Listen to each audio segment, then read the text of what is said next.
centenário da Semana de Arte Moderna traz de volta o assunto que marcou a cultura do nosso país. Durante 3 dias, os futuristas, como os próprios se declaravam, organizaram um evento no Teatro Municipal de São Paulo. O intuito era apresentar para a sociedade paulistana uma nova forma de se fazer arte, mais irreverente e ousada, inspirada pelas vanguardas europeias. Mas como esse legado é compreendido 100 anos depois? Obviamente há um legado, né? Mas esse legado não é assim, do ponto de vista também desses estereótipos que vão sendo construídos, um legado só positivo. Né? Não é assim, que legal, houve o modernismo e agora nós somos herdeiros do modernismo. Né? É preciso entender o que foi o modernismo para se entender se nós somos realmente herdeiros desse modernismo ou não. Eles coexistem e não podem ser explicados como quer a historiografia tradicional, como um antes, como depois, ou como elegendo uma ou uma outra figura, como se fosse realmente o responsável, o único movimento responsável por essas questões.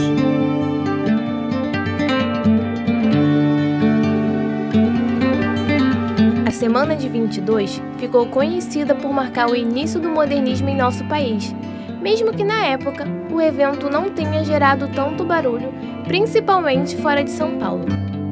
A narrativa do grupo rompeu com a arte clássica e buscou construir um novo sentido para o nacional, por meio do fazer artismo, que criou uma arte mais nacionalista, disseminada principalmente durante o governo autoritário de Getúlio Vargas.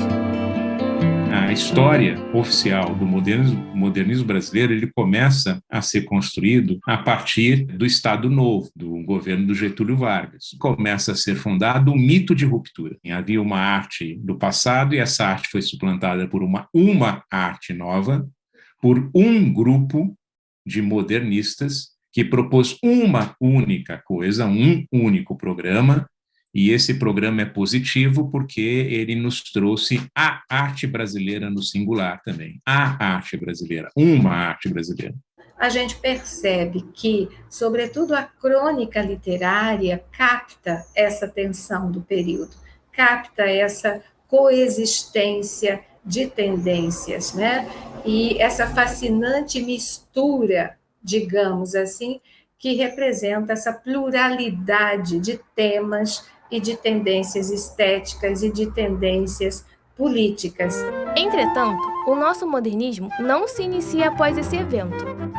Produções artísticas que subvertiam padrões e traziam novas estéticas além da tradicional já eram criadas antes que o Grupo dos 5 existisse. Lima Barreto e João do Rio são 2 exemplos de artistas cujas obras apontavam a necessidade e importância de mostrar novas perspectivas e questionar o que é ser moderno. Quando a gente pensa em tempo moderno, a gente pensa no encavalamento de diferentes temporalidades que são simultaneamente fragmentação, continuidade, movimento e mobilidade, antecipação e atraso, tradição e ruptura. Então, há, na verdade, uma enorme riqueza cultural e estética que foi representada pela historiografia tradicional apenas como um traço que significaria falha, incompletude, falta, como se tudo fosse renovado a partir de um período representado aí pela Semana de Arte Moderna.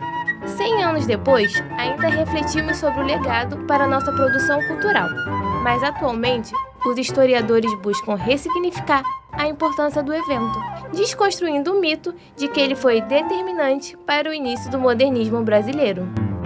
Talvez a maior contribuição nesse período de comemoração da Semana de Arte Moderna seja a revisão da criação, da invenção, digamos, desse mito pela historiografia, as consequências disso e a percepção de quanto as questões seminais da nossa cultura brasileira não foram tão bem exploradas pela Semana de Arte Moderna e como essas questões foram enfrentadas por escritores e escritoras desde as primeiras décadas do século XX, sobretudo aqueles que, vindos de diferentes lugares do país, estavam centralizados no Rio de Janeiro, mas que também dialogavam com movimentos semelhantes em outras partes do país. Então, passou 100 anos da Semana de Arte Moderna, a efeméride é uma boa ocasião para a gente refletir sobre essas questões, né? Onde é que eles erraram? Onde é que eles acertaram? E nós? O que nós estamos fazendo em relação a isso? Né? Em relação a essas demandas nas quais eles falharam?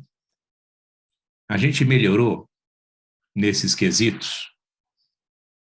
Na questão da desigualdade, a gente melhorou? Por exemplo, desigualdade em todos os níveis, social, econômico, né, civil, enfim. Então, é um pouco essa reflexão que me parece que tem que ser feita. O legado do modernismo, ele deve ser revisto, sim, criticamente, numa perspectiva de um trabalho histórico, e não apenas na perspectiva de opiniões superficiais que são baseadas no eu acho que a pesquisa das fontes históricas nos trazem mais próximo do contexto no qual esses personagens, essas pessoas, os assim chamados modernistas, eles viveram, eles atuaram. E aí, então, eu posso fazer as devidas correspondências, comparações com a nossa época.